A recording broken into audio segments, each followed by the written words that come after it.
A lot of people don't want to write a book because they feel like they're not ready. They haven't learned enough, or they just don't have enough to share to really put it in a book. Is that true? In this video, I'm going to provide you with a 1-question self-assessment to determine whether or not you are qualified to write a book. Spoiler alert, in most cases, you will be qualified, but let's take the test just to be sure. First, let's talk about what a nonfiction book is designed to do. A lot of people think you have to write this masterpiece, this thick textbook that explains every single detail end to end how to get a certain result. And that's actually not true. You can overshare in a book. You can make it too thick, like an operations manual, or like our textbooks were in college, just super boring, and you can overwhelm your reader with too much information. There is a perfect amount of actionable advice that goes into any nonfiction book, but what comes before that is your story. You have to tell where you were before, the struggles and challenges that you had, the journey you went on to try and figure out the solution, the results you got, and how you got transformed in the process. Telling your story is the most important part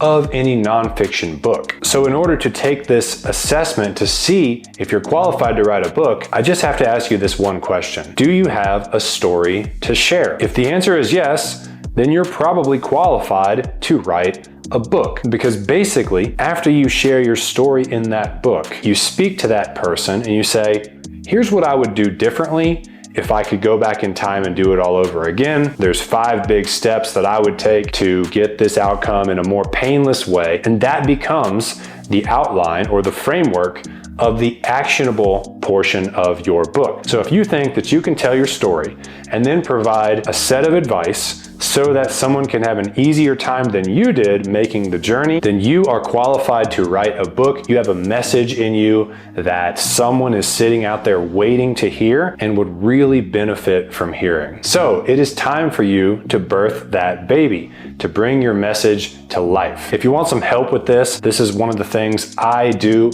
with my clients. I help coaches publish books so that they can generate leads for their businesses. You can book a call with me using the link below to learn more about that. And lastly, I want you to make sure to check out this video where I talk about the biggest mistake I made when I published my first 2 books. Thank you guys for being here. Smash that subscribe button if you think this was valuable, and I'll see you next time.